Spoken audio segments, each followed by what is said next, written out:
Good morning. Well, welcome to my channel. Let's see, we're out here at Red Rock State Park in California. So we got here yesterday.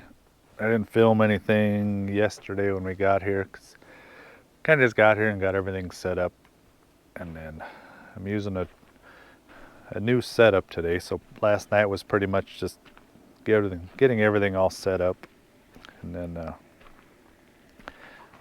had to run my new diesel heater last night, so I wanted to test that out, make sure it works before I showed a video of me freezing or something last night. But no, everything worked perfect.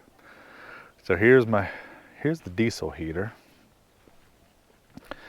So I got it all set up in that Bauer or Bear box, one of these Harbor Freight boxes, and I run it off my, what is it, Blue Eddy AC50S, and I ran it all last night. Let me get this thing to turn on. Did it turn on? No. There, now it's on. And I ran it all night last night and only used 40% of the power. And that's it there. And it's got the hose running up into my tent. Yeah, just running just like that. And all I'm running is just two blankets. And it got into the 30s last night, and it was warm. It was in the 50s last night. I didn't know how much fuel I was going to use, so I kind of kept it on a low setting, and it only used, I don't know if you'll be able to see the fuel levels right there. So it's right about half, and I had it filled up to right about there. So it only used that much last night, and I ran it, got at least 8 hours last night.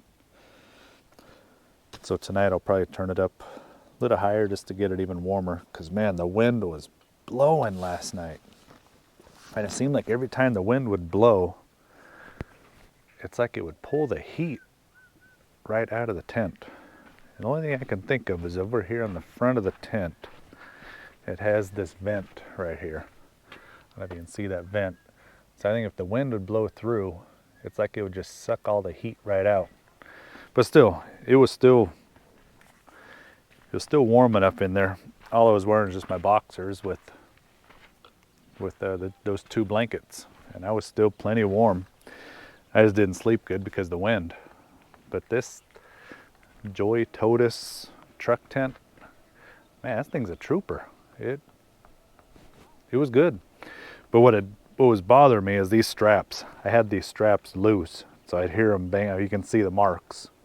They were just swaying against the truck, and of course with the hollow truck bed, it just makes a ton of noise. And the other thing with this heater, so yeah, the fuel pump is loud. It's the loudest thing. You could hear it ticking away last night, but if you're tired enough, you'll sleep right through it. The wind, just the wind is what'll keep you up. But this is our setup. So I'm here with Chris Ralph. He's another SoCal guy. Let me show you what I'm working with today. It's a brand new setup. Oh, come on, cover, get off. Okay, so it's a Samyang, Rokinon, whichever, 180 or 135 with 2-inch filter wheel, ASI 6200 mm, which I'll get to that in a minute. I was having issues last night.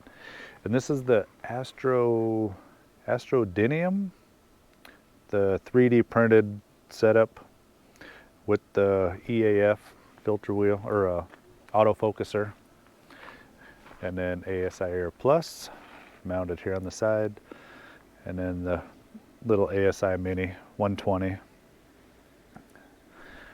and AM5 PE 200 pair extension, and then my C-Gem tripod. And, you just use the piece of 3/8 all thread, and that keeps it all together. But setting it up last night, so I started from scratch. Had to focus the guide scope, had to focus the main scope, get everything all set up, and man, it was quick. Luckily, I was able to see stars right off the bat. They were just way out of focus, but at least I knew I was somewhere. I had something to work with. So I just had to go on the focuser, either up one way, the star got bigger, so I knew I had to go down. So I went down and got it into focus. It was pretty quick. My issue was, so when I was running it full frame, I don't know if what I think now, it's because I'm using the factory ZWO 3.0 USB cable. I think that cable couldn't handle all the data going through because it wouldn't switch filters unless when it was on full frame. When I put it on APS-C, which is cool because the ASIR Plus, you can switch between full frame and APS-C. When I'd run it on APS-C, everything would work perfect. It would download all the images, it would switch the filters, but if I put it back on full frame, it would show it was downloading. It would show preparing image, and then you'd get the two little circles, the dots going around, and then the ASIR would like restart, and it would go back to the main screen where you have to enter, where it says enter ASIR. Guiding would stop and then restart. So I don't know, I'm gonna try I brought another USB cable, which I forgot that I had, but luckily I just saw it in my bag, so I'm gonna hook that up. And then I'm gonna try again on full frame and see if I can get everything to work. If not, I'll switch back to APS-C.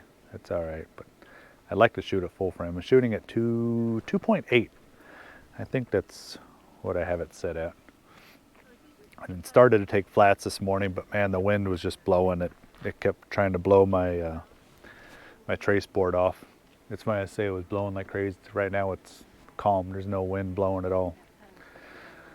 So I'll take flats when I get home because I'm going to leave all this set up together. And then, yeah, get my flats done when I get home. And that's it for now. I'll probably be back later on to show you how this thing's working. And also once I get the heater going again, I'll do a video on that little camp stove. But man, this place is awesome. If you live in Southern California, you got to come image from here. Look at this place. And it's dark. Both times I was here last month and didn't really shoot any video just because it was the first time coming out. But on my sky quality meter, it reads it's a 21.2. So it's a solid Bortle 4. That's Chris up there on top of the hill. I don't know if you can see him up there. He had to go call his wife. So he's climbing down. That's the only place you can get cell phone reception is up on top of that hill. So anyway, that's it for now. I'll come back later.